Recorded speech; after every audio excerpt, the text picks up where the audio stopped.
Bien, entonces decíamos que la sordera, pues, primero es ah, prevenir, luego detectar a tiempo, eso es otro de las recomendaciones, y para eso ustedes se están preparando para hacer una intervención inmediata en estudiantes que ya pueden ser detectados, ¿no?, con esta discapacidad. Cuanto más temprano se detecte, es mucho mejor porque puedes apoyarlo para que ese niño o niña pueda superar esta dificultad.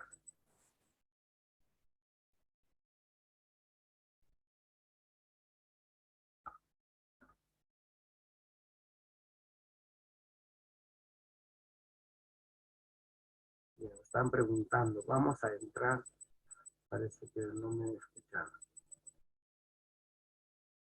Bien, entonces seguimos con la clase.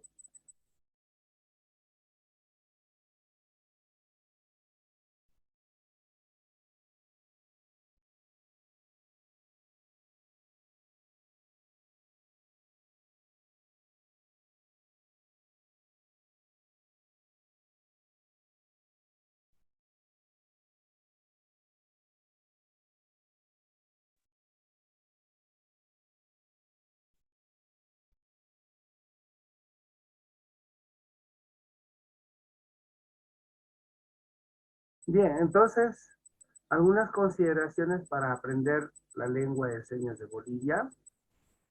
Creo que ustedes desde el inicio ya han tenido esta información, ¿no? Para aprender la lengua de señas de Bolivia es lo mismo que aprender otra lengua, prácticamente es otra lengua, con la diferencia de que para su emisión y recepción se utilizarán otros canales diferentes al de la audición. Entonces, y la fonación como son la visión, la expresión manual y gestual, eso es lo que va a intervenir más para poder aprender la lengua de señas de Bolivia. Entonces, les pido que ustedes se esfuercen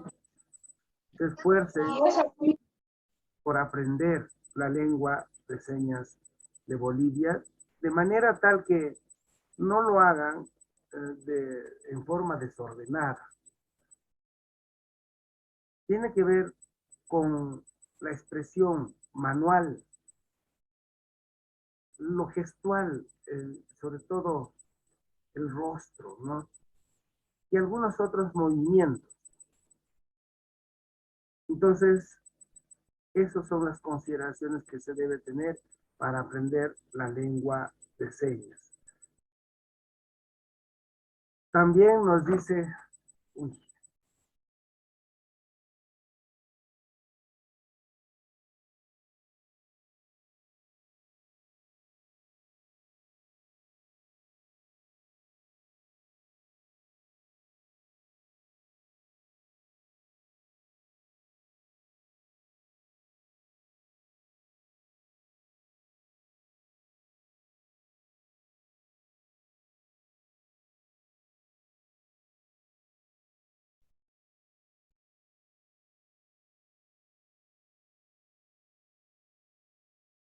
bien, entonces decíamos,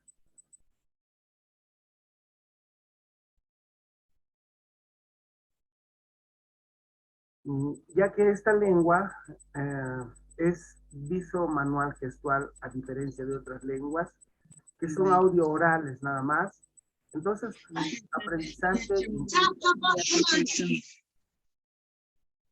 su aprendizaje implica desarrollar atención visual, percepción y memoria visual. Eso.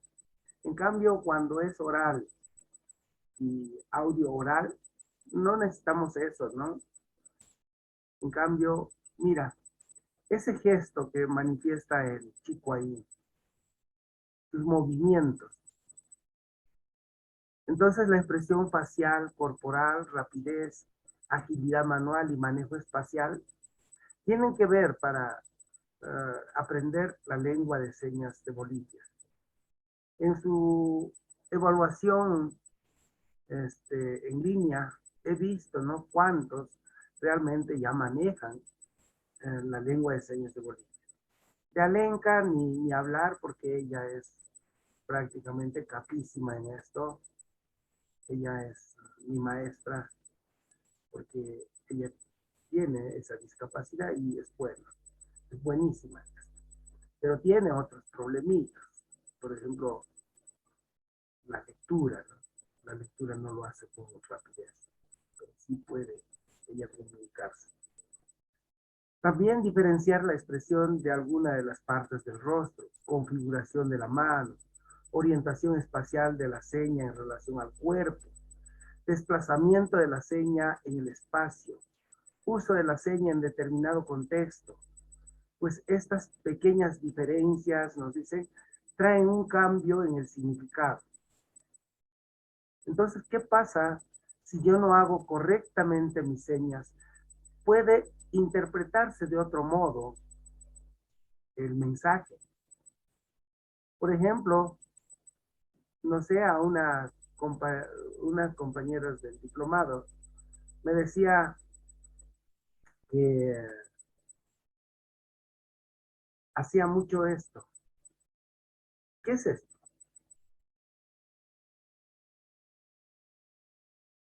Ella me decía que estaba trabajando en ese tema, pero no será trabajo así. Mira, esta señal con esta. ¿Cuál es lo correcto? Entonces, desde ahí ya empezamos a reflexionar y decir, ¿verdad? Que la gestualidad, las señas que vamos a hacer, tienen que coincidir también con el mensaje. Entonces, eh, señores estudiantes, para aprender la lengua de señas de Bolivia, implica todo esto. Diferenciar entonces la expresión de algunas de las partes del rostro, configuración de la mano, orientación especial de la seña en relación al cuerpo. Por ejemplo, algunos dicen yo, y me parece que esto no es yo, ¿no? ¿Cómo es en el lenguaje esto? Entonces, esas cositas sencillas que parecieran que no tuvieran mucha importancia para el lenguaje de señas de Bolivia, tiene su valor, tiene su significancia. También el uso de componentes no manuales. Por ejemplo, cuando yo hago el susto, tiene que estar compaginado, por ejemplo, el asustarme, cómo me asusto, mis ojos quieren saltarse. Esto es susto, pues, en el lenguaje de señas. Pero ¿qué hago? Si hago así, no te he entendido bien, ¿no? Tu rostro no me ha dicho que estabas asustado. Entonces tiene que completarse con todo eso. Entonces, algunos componentes no manuales va a ser prácticamente las expresiones corporales, las expresiones también gestuales. ¿Cómo está tu gesto? Tal vez sonriendo, tú puedes decir que te estás asustando. No, ¿no es cierto? Sería una contradicción. O hago esta, entonces no es susto. ¿Qué podría ser? Otra cosa. Entonces tiene que ver con todo eso, mis queridos diplomantes. Otras características que podemos encontrar en niños sordos en el aula. Por ejemplo, cuando yo veo a un niño que está mirando por todos lados, y yo no entiendo esa mirada que se llama el barrido visual, puedo tomar que ese niño es distraído, que ese niño tiene falta de atención, o tal vez tiene TDAH. Voy a estar pensando así. Pero cuando resulta que estos estudiantes hacen lo primero cuando entran a clase, es el barrido visual para asegurarse que todo sigue en orden. Entonces aquellos alumnos sordos realizan para controlar el entorno del aula de forma visual y para asegurarse de que todo sigue igual. La expresión facial son algo natural en las personas sordas que ya forman parte de su comunicación. Entonces las expresiones faciales, ellos van a expresar, ¿no?, su disgusto, su atención, su emoción, bastante en los gestos. Entonces no confundamos que es un chico que tal vez tiene déficit de atención. No, no, no. Lo primero, a veces un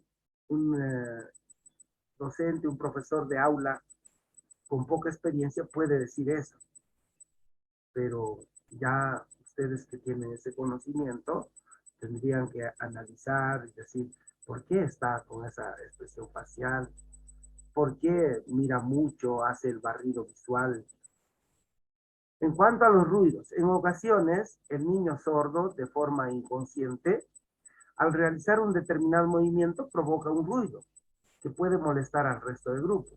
Eso es lo que nos decía Melvi, ¿no? Ella conoció a dos compañeros que eran sordos, uno que tenía mayor discapacidad auditiva, el otro menos.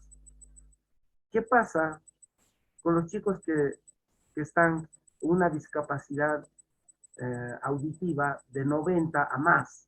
No escuchan nada. Ellos pueden hacer ruidos fuertes, pero bueno, para él no significa nada, pero el que está a sus costados, pues el resto de los chicos van a asustarse porque lo están escuchando. Ah, bueno, no sé si alguien ha visto esta película de Coda con Eugenio Derbez. Ahí hay un ejemplo de eso. Por ejemplo, eh, mamá, papá de esta chica son sordos y la chica es oyente y es intérprete. Y resulta que la chica le lleva a uno de sus amigos del colegio, de la preparatoria, le lleva a su casa. Y en su casa estaba papá y mamá en la intimidad haciendo cosas, ¿no? De adultos. Pero como eran sordos, se escuchaba el ruido tan fuerte de la cama, de sus gemidos y todo. Y el amigo de la chica logra escuchar esto. Bueno, no le dice nada en ese momento. Llega al colegio y lo publica. Y lo publica y todo el mundo se entera de que mamá y papá de la chica eran pues un poco, ¿cómo le llaman en este lenguaje de jóvenes? Que eran muy adictos al sexo. Entonces, esa misma situación puede suceder en el colegio, en el aula, cuando un niño con discapacidad auditiva, pues él no escucha nada, puede hacer ruidos fuertes que él no está percatándose de esos ruidos, ¿no? Entonces, hay que, entonces, de manera muy persuasiva, también empática, hacerle entender al resto de que él es parte de su naturaleza, uno escucha, hay que tenerle tolerancia. También sensibilidad de otros sentidos. Esta situación despierta muchas veces las sospechas de los profesores, ya que nos hace pensar que el niño oye algo porque gira su cara cuando alguien se acerca, pasa o le habla. Eh, a ver, hay discapacitados auditivos, casi ya no escuchan nada de los 90 decibeles para arriba, ya está su audición deteriorada, ya no escuchan, pero tienen esa sensibilidad, por eso les decía que ellos manejan o desarrollan otros sentidos. Por ejemplo, si tú estás hablando por ahí de él, ellos de reojo ya te han, porque tienen mayor capacidad de visualización, miran más allá de los 180 grados. Entonces, pueden estar mirando que tú estás conversando mal de él, ellos ya te miraron con una sospecha, o te miraron con un gesto. Entonces, esa situación, los profesores eh, a veces pueden pensar que ese niño oye o esa niña escucha, pero se hace nomás al sordo. No, no es así, sino que hay mayor sensibilidad, mayor desarrollo de otras áreas de su sensibilidad, del tacto, por ejemplo. Entonces, eso hay que tener mucho en cuenta. Otras características podemos encontrar también en el niño sordo del aula, el mimetismo. ¿Cómo se pueden mimetizar los niños? A veces pensamos que no, sí escucha, porque está haciendo igualito. A veces lo hacen por imitación, para no quedar, como dice, mal, o en ridículo, o por no quedar mal en el grupo. Estos chicos pueden mimetizarse y estar haciendo o copian de lo que sus compañeros hacen. Entonces seguían lo que hacen sus compañeros, los copian. Ellos no han entendido, por ejemplo, bien la directiva, pero lo que hacen sus compañeros, ellos van a tratar de imitar. Problemas de conducta. También no tiene por qué ser una característica propia del niño sordo. Ellos no tienen problema de conducta generalmente eh, porque son así, este, son impulsivos. No, el problema es que en su experiencia de vida ellos pueden sufrir alguna disgregación, bullying le llamamos ahora, le pueden excluir. Entonces ahí es donde ellos van a reclamar sus derechos, a veces con violencia. Por eso ellos tienen que ser parte del grupo, hacer entender al resto de sus compañeros que no se burlen, que no les compadezca, porque tampoco el discapacitado auditivo merece una compasión. Ay, pobrecito, primero él porque no es sordito. No, tiene que ser un integrante más de los estudiantes, con los mismos derechos, con las mismas deberes. Entonces, no es que tengan problema de conducta, pero sí pueden explosionar cuando ya la discriminación, el bullying que hay en el colegio, ellos pueden ser agresivos. Pero si no, no tiene por qué serlo. Permitir momentos de descanso, y esto hay que entenderlo, es normal que el niño sordo se fatigue por el exceso de atención visual y auditiva que se requiere de él. Entonces hay que decirle después de cierto tiempo de trabajo, lo has tenido pintando, haciendo algo. Entonces ellos se van a cansar mucho más porque su concentración, su atención requiere más esfuerzo que el niño que es oyente. Se debe identificar y minimizar los efectos negativos, las barreras. Por ejemplo, las barreras, los efectos negativos son pues esas cosas que se puede presentar en el aula. Por ejemplo, el, el no darle la importancia al niño discapacitado o no hacerle participar. ¿Por qué? Porque a veces algunas profesoras tienen el criterio de que es un enfermito. Ellos no son enfermitos, tienen una discapacidad, pero son tan niños igual que el resto. Por eso hay que entender y saber entender mejor lo que es la inclusión educativa, porque algunas profesoras y profesores se vuelven como paternalistas. O sea, dice, pobrecito, él está enfermo, hay que hacerle que se siente, él no va a participar. O a él hay que darle más porque no ves es sordito. No, no hay que llegar a esos niveles. ¿Ya? Entonces, como docentes, ustedes tienen que evitar eso. También algunas ayudas técnicas para sordos. Los sordos gozan en otros países de ayudas técnicas e instrumentos que les permiten atender cuestiones del diario vivir. Es cierto, nosotros vivimos en Bolivia, nuestros discapacidades auditivos no tienen esa ventaja que tienen en otros países. Por ejemplo, cuentan con teléfonos en otros países, con teléfonos de texto, que son aparatos que decodifican lo que el interlocutor dice hablando y lo traspasa a la palabra escrita que el sordo puede ver el monitor. Claro, acá también hay, pero solamente aquellos que tienen un poquito más de dinero puede adquirirlo, ¿no? Ahora los celulares con los mensajes son los más usados entre los sordos. ¿Qué duda cabe que el Internet ha favorecido notablemente a la comunicación del sordo? Ahora los sordos pueden chatear y usar cámaras web para contactarse a cualquier parte del mundo. Todas estas ayudas técnicas y la tecnología son parte de la cultura del sordo. Es cierto, ahora no sé si les he contado que tenía un estudiante en la UPEA que ya terminó psicología, ahora está trabajando en la municipalidad. Era un capísimo en todo lo que era la tecnología virtual. Él era el más capo de todos, a pesar de su discapacidad auditiva.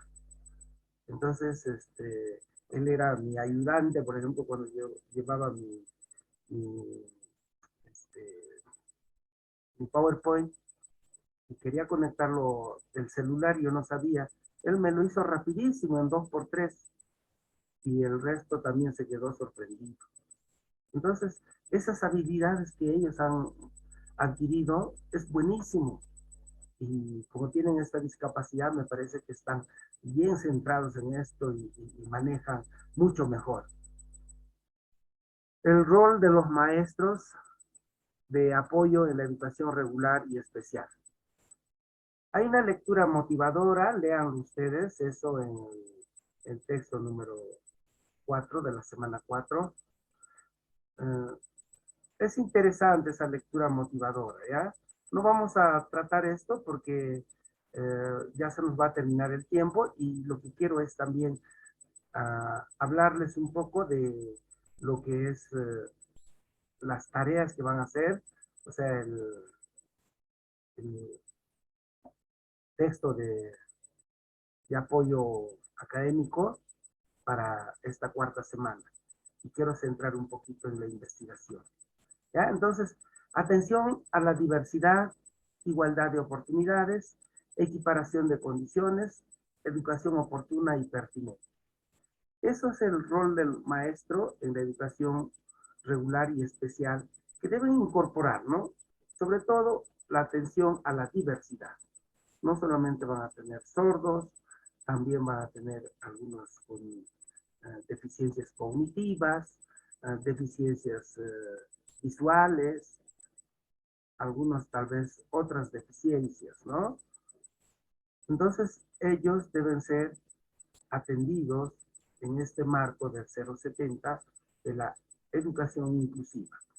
Igualdad de oportunidades también tiene que ver con eso.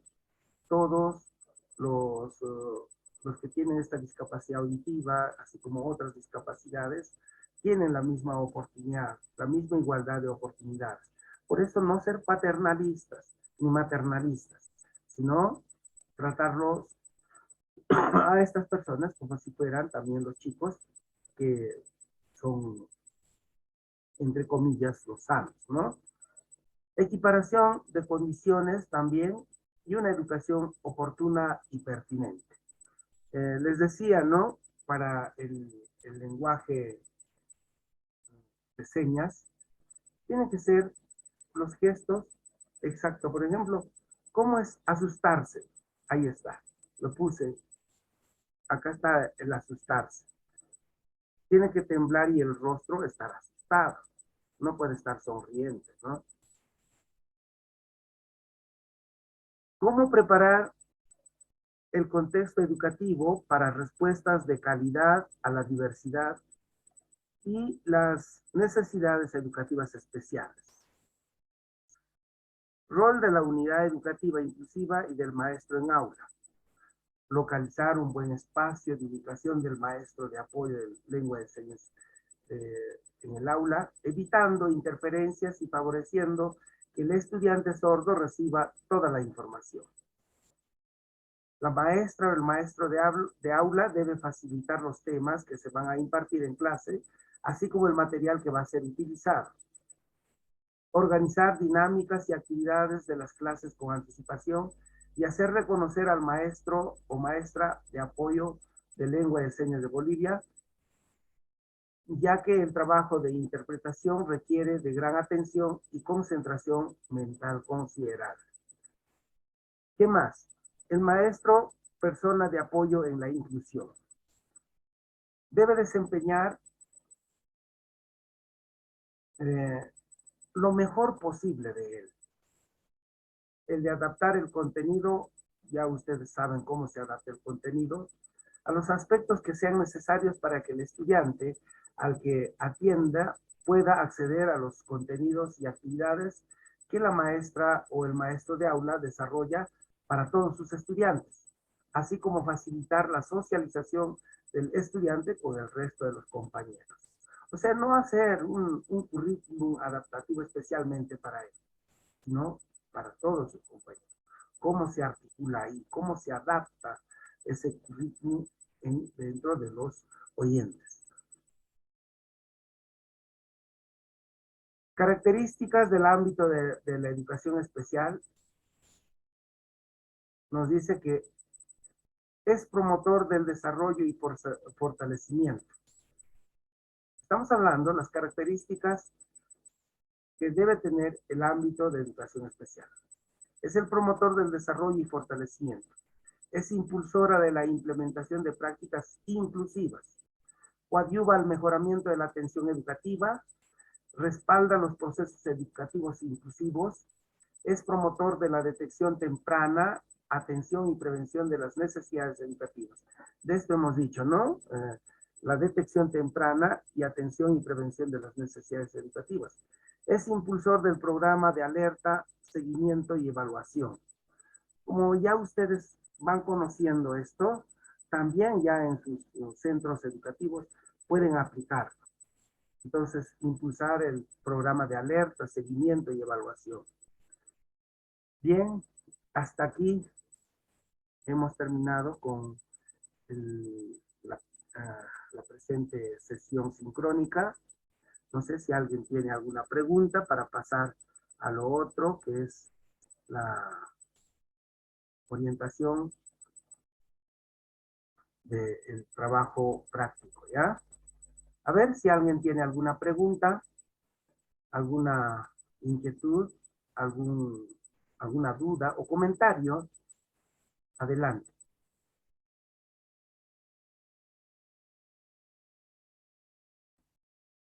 No hay entonces preguntas.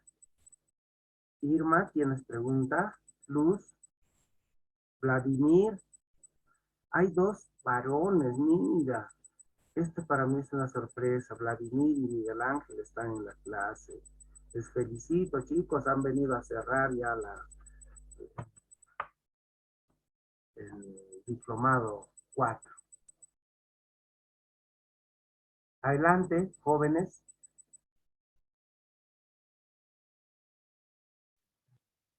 Listen, Sí, adelante, Melvi.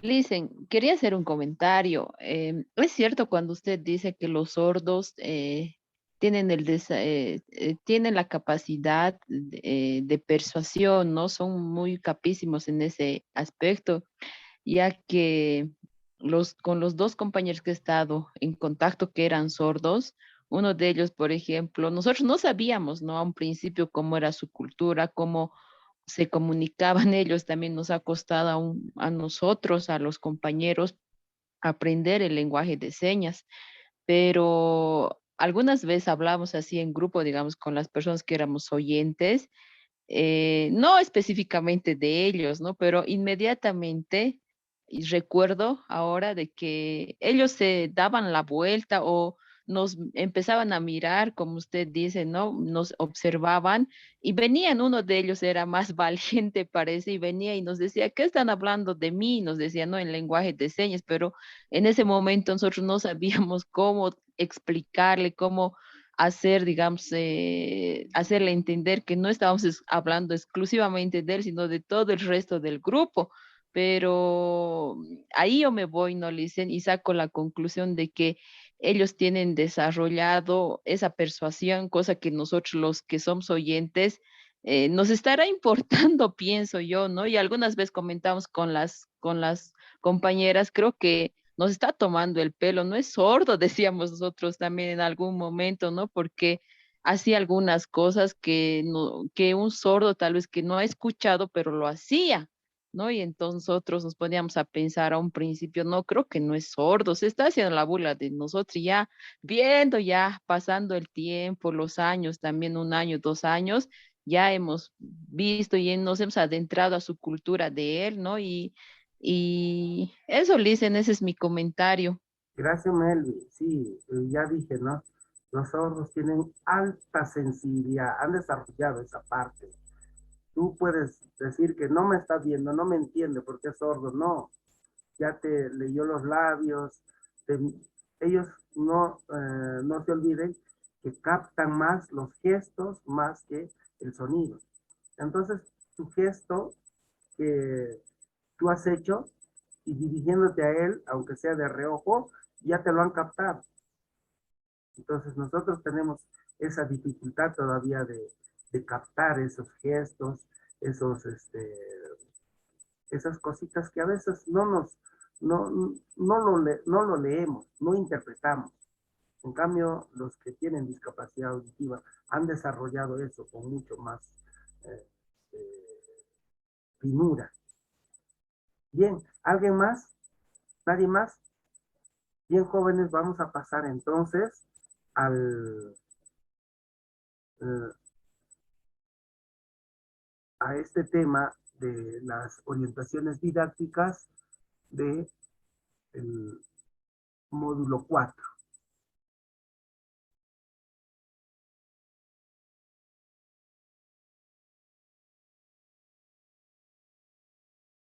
¿Dónde está?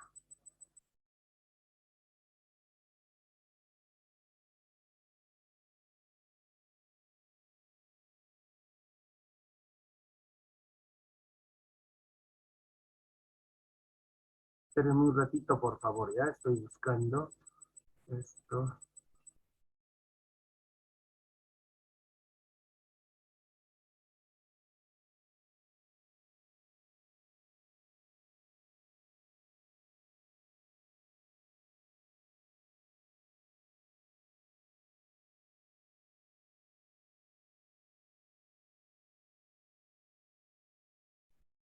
Esto es, ¿ya? A ver, sobre todo les voy a hablar acerca de lo que es el plan de investigación. Ya eso es lo que les va a traer un poquito de complicación. Eh, el problema de que se ha incorporado esto casi a la fuerza, los trabajos de investigación. Ustedes ya en el módulo 4 van a tener que hacer eh, como actividad número 2, plan de investigación. Ahí están las consignas, dice realice la lectura crítica y analítica de los capítulos 3, 4 y 5. Ya lo tienen, ¿no es cierto? Yo les he pasado antes de ayer. Ahí tienen el texto. El texto es de el PAF. Ya lo tienen, ¿verdad? Entonces nadie me puede decir que no. A partir del diagnóstico realizado en la perspectiva de las líneas de investigación y habiendo priorizado un problema de investigación, seleccione 3 técnicas e instrumentos de recolección de información. Ya puede ser encuesta, puede ser tal vez mm, cuestionario, entrevista. Vean ustedes qué instrumentos van a usar. Describa cada técnica seleccionada, señalando en qué consiste, dónde, cómo, a quiénes y para qué lo utilizará. Tomando en cuenta su problemática, elabore 3 instrumentos de recolección de información. Se sugiere con carácter genérico tomar en cuenta los siguientes aspectos: objetivo, consigna, preguntas y otros aspectos como el saludo y agradecimiento. Los instrumentos van en los anexos. Esto lo van a poner al anexo, ¿ya? Entonces, nota, dice, se sugiere a la conclusión del módulo 4, después de la revisión y sugerencia de los docentes, se aplique instrumentos de recolección de información para que al inicio del módulo 5 se inicie la redacción del PAF. ¿Ya? Entonces, el programa académico final, prácticamente ustedes lo van a terminar en el módulo 5. Ahí está el formato de presentación, incluso están dando este cuadrito, pero si quieren ustedes pueden salir de este cuadrito, ¿ya? Pero esto es como una guía que ustedes pueden tomarlo. Por ejemplo, poner acá el título del tema, problema identificado, ¿qué problema identificado? Objetivo general, ya van a hacerlo también, objetivos específicos, instrumentos y técnicas de diagnóstico y referencia bibliográfica.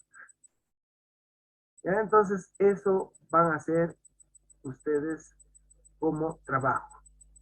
¿Qué se va a evaluar? Producción de textos argumentativos, secuencia de los pasos a seguir en un artículo, coherencia de los resultados con los objetivos propuestos.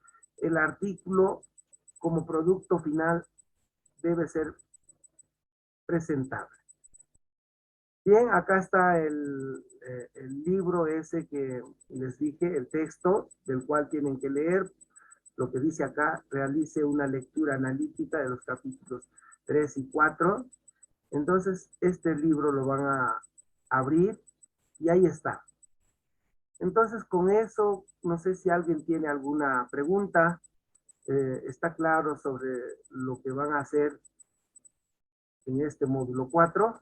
A ver, si alguien tiene alguna pregunta. ¿Ok? ¿Está bien claro? Más claro que el agua del Choquillapo. Listen, ¿los instrumentos de investigación tienen que ya estar llenados, o sea, aplicados ya, o No, solamente, no, digamos, no, el no formato con las todavía preguntas? aplicación. No todavía. En la 5 ya creo que ustedes van a tener que aplicar eso, en el módulo 5, ¿ya? Ahí sí ya su investigación va a estar bastante avanzadito, pero ya desde el cuarto tienen que llevar, primero, dijimos, el título. ¿Qué más? Dijimos, Objetivos. correcto. Acá está, ¿ve? Esto. Título, objetivo, Título, objetivos específicos. problemática identificada, objetivos general específicos. Ahora, el método que ustedes van a aplicar puede ser el método cuantitativo, cualitativo o mixto. ¿Ya? Entonces, algunos dominan más el cuantitativo porque así nos han enseñado. Si pueden hacerle cualitativo, también eso es mucho más rico para poder explorar a veces con uno, con dos personas. Puedo trabajar en el método cualitativo. ¿Ok? Bien, chicos, chicas, ha sido un gusto.